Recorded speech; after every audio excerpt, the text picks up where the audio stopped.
So, welcome aboard, guys. This is going to be very quick. Whoa, my FPS just went to about 0. There we go, we're back. So, this is going to be very quick, just me having a look around with the Mad Dog MD80, whatever you want to call it. But yeah, I've never actually. This is, by the way, this is the RotateSim Mad Dog, which is why we're in X-Plane. It's gone for the scan delivery for some reason. I do want to make a little series with this because I do really like the MD80. As you all probably know, I'm just going to go to free cam mode. I forgot what the key binding is for free cam. There we go. So yeah, it's on the Grand Prague. The external modelling, whoa, there we go, is actually pretty gorgeous. And this is Sigmund Viking. It's a Scandi, as I said, MD80, Mad Dog. It's the RotateSim version, as I've also just told you, and it's just been released this week. I know it's kind of been met with kind of mixed response, because I know, for example, Frugal isn't particularly happy with it. He's mentioned that already. But you know, then there's guys like Cat Strider who absolutely adore it. It's a weird visual glitch, isn't it, when moving in front of the aircraft? I've got to say, they've gone a bit polygon. Oops, daisy. If I just look forward and move back. No. A bit polygon. Crazy, if you ask me, because, I mean,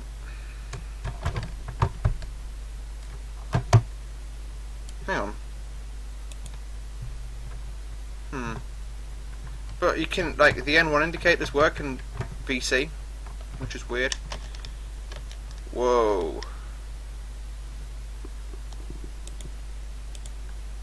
It is fairly quick on the draw, this thing, because you only really get an appreciation of how quickly it's moving. I know it's about to go through the terminal building, but I don't really care.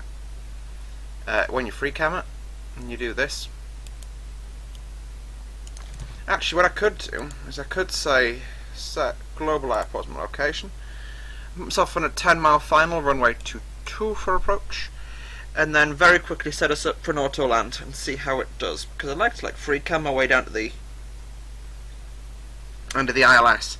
I said we wouldn't fly, but it's just having a look around with it and having a play around with it before we do a proper flight on RotateSim, or maybe even Pilot Edge if I'm feeling charitable. Oh, crumbs. There we go. It's all working. So, Alt hold. Speed select. We will get this. 140, 150, speed select, auto throttle,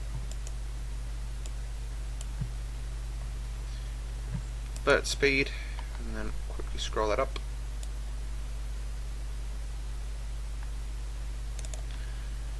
Oh, crumbs, autopilot isn't actually engaged at this stage, which is why that one didn't work out too well.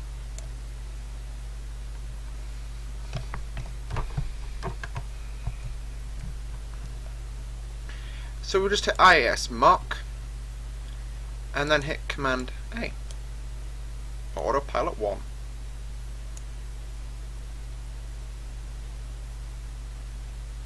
Hello, Mr. Autopilot, are you at home? Again, this is obviously flight sim, so we can let it get pretty low before we have to start taking evasive maneuvers. Could it be the fact that I haven't done that yet? I'll just say EPLM. Oh, shit. Basically.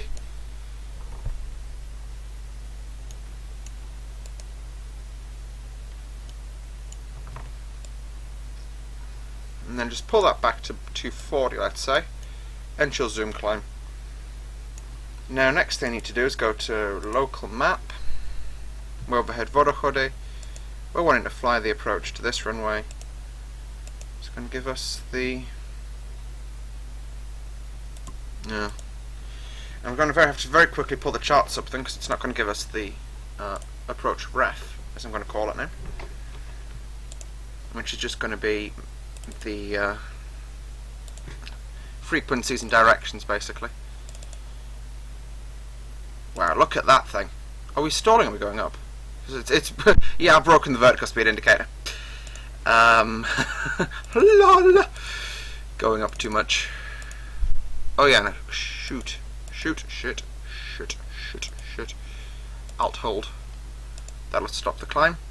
Okay, so the frequency we need to input is 109.1.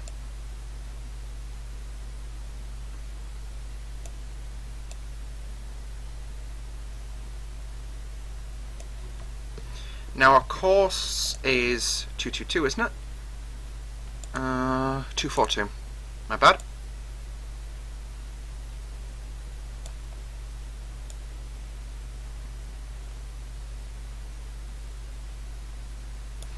Okay, that is a problem.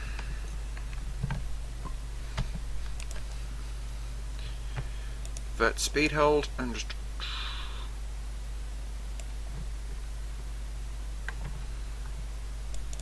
autopilot.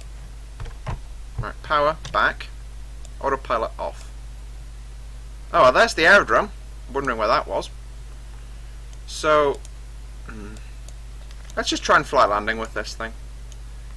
But it's handling in the air. I think we'll fly a landing on 1-3, which is obviously the north-south runway at Prague. The wing flex feels a bit dubious. But then again, I am at 45 degrees of bank. Or thereabouts.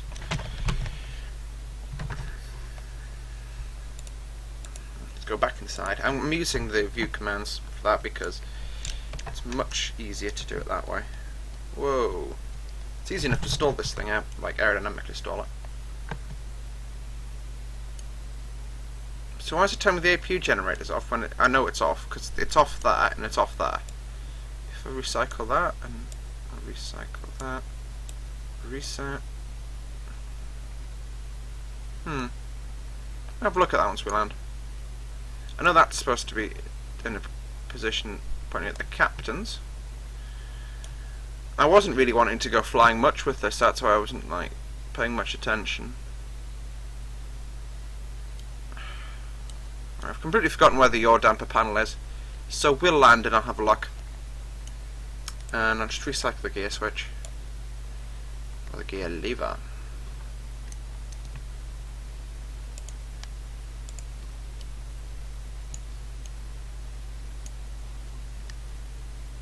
Okay, and then we'll just do the turn. Also, cockpit window doesn't work. That's a shame. It's apparently one of you either like it or you hate it. Is this window here? And when you're doing a steep bank angle approach, it's actually pretty handy because it's like having an extension of the windscreen. And the Mad Dog's actually got a very small windscreen in terms of what the pilots can see in it. Speed select 148. That means the aircraft's now controlling its speed inputs. We can even fold that away, which is a nice little touch. And it doesn't. It's not just a click and drag. It's not a click and it does it. You've got to click and drag, which I like. That's obviously the aerodrome. That's the one we're landing on. I've just got the cursor moving up and down it. I think you can see my cursor. I hope you can at least. If you can't, then I'm sorry. Flight director off. Flaps. Another lump.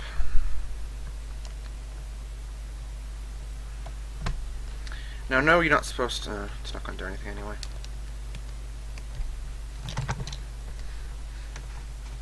I'd love to know why this actually. I'd love to know why this isn't bleeding speed, but I know why it's not bleeding speed.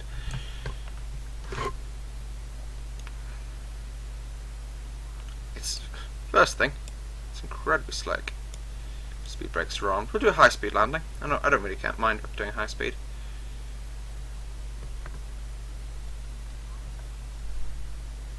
Someone's hot air ballooning in a stupid location. Just going to put that one out there.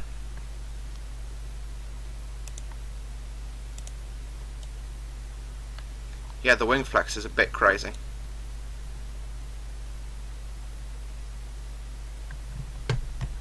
You can literally do the flap wings with it like you could do with the 777. No, not the 777, the C-17. The UK Mill one.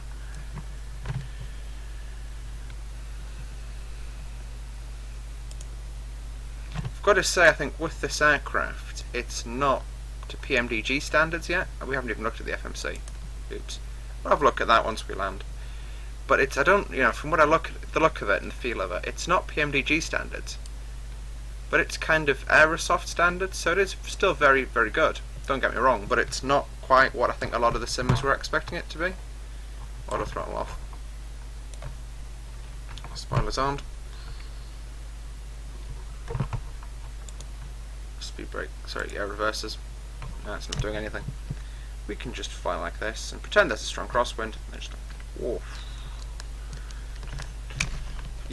Do the turn to final using rudders. Oh, the handling feels like, you know, when you're about to stall. It's going to come away to explain this. It feels like the aircraft's about to stall on me. Like I'm getting wing drop, and the rudder's just being completely hyperactive.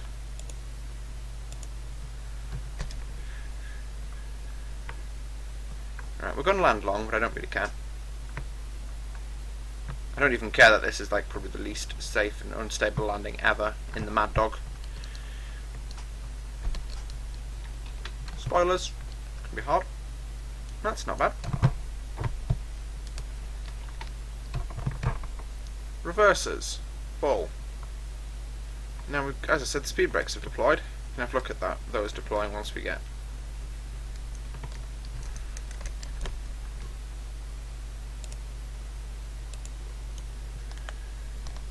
So the animations are crisp, fluid, you know, they're everything you'd expect them to be.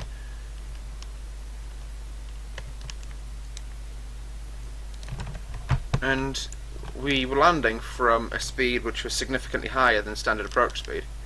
And we're at a speed where I'm happy to vacate. And this is where I normally end up assuming to vacating it when I'm flying in the 737 IRL. So, just put a little bit of braking in there. I know some people say the Mad Dog's got really bad short field. It's got really bad manoeuvring, if you ask me, skills, but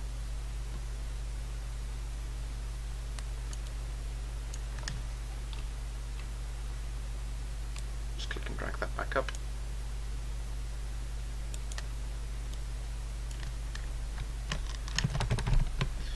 And then I'm going to put it down. No, I'm going to put, alright, just put it back up. Alright, there we go. So now we'll just stop the aircraft. Just go park and brake. Set. There we go. Just I've got a key bound to it, so that's why you didn't see me push any buttons. Okay, the aircraft's actually still moving. Come on. There we go. So, fire test loops. Does that work? Yep, that works. Now, as I say, we haven't actually had a decent look at this yet. I haven't updated my ARX. I've literally installed it about 3 hours ago.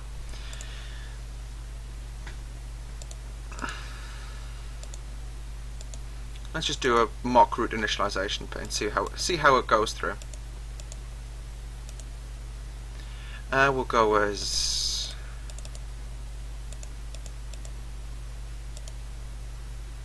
now we can.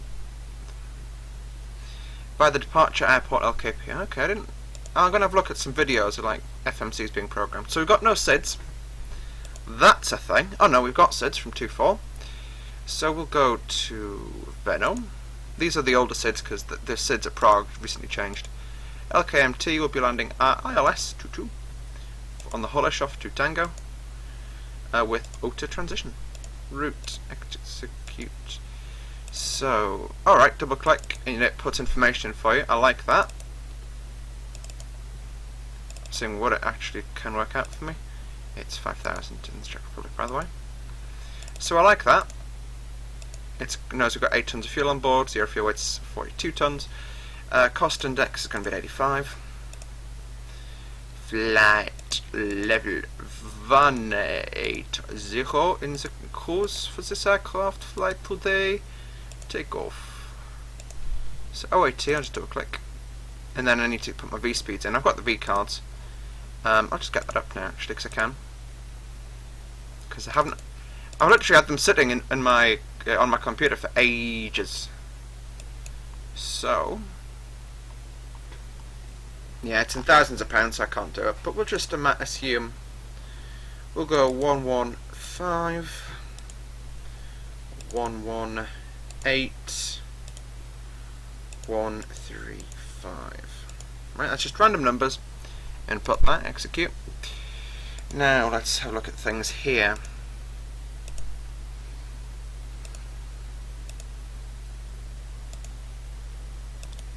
So it's a decent FMC, and I've got to say as well, there's with some aircraft I find I'm mashing the buttons constantly to make it do whatever it is that I actually wanted it to do.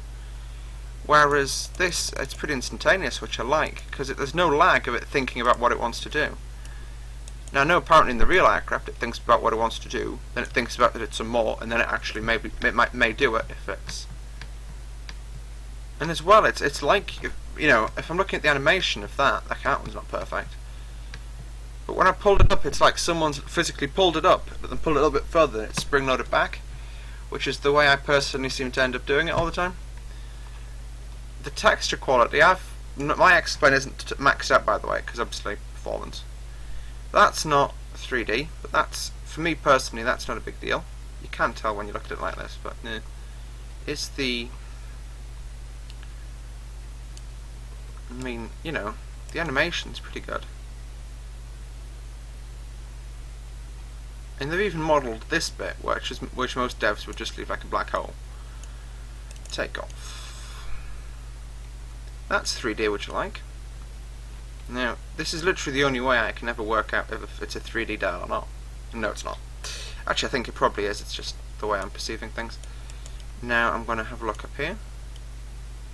Now, no, apparently what the crew say is with the jump seat, which you can't actually unfold on this thing, which is sad.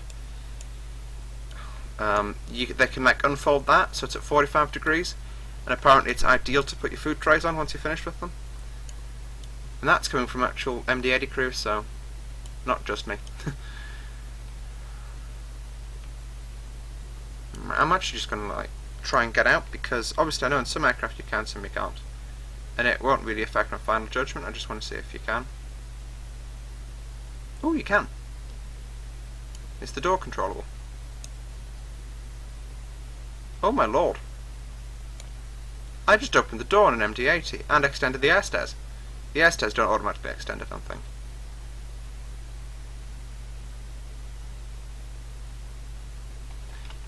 For me it's really weird looking that far back down the wing. Or to the wing even. But yeah, the textures aren't as good out here as they were in there. I'll grant that, but still.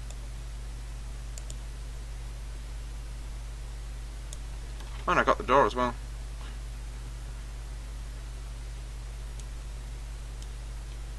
So guys, that's my first impressions, which is literally first impressions tear about in the Mad Dog MD80. I've got to say my landing, it was all over the shop until I actually landed, and then it went quite well in my opinion. IMHO. You can tell this is actually a true DC9 Series 80 technically, because it's got 2 seats on one side and 3 on the other. So that's basically like apparently a stereotypical DC9 thing. Anyway folks, that's it from me for today, so thanks for tuning in and see you all next time. Bye.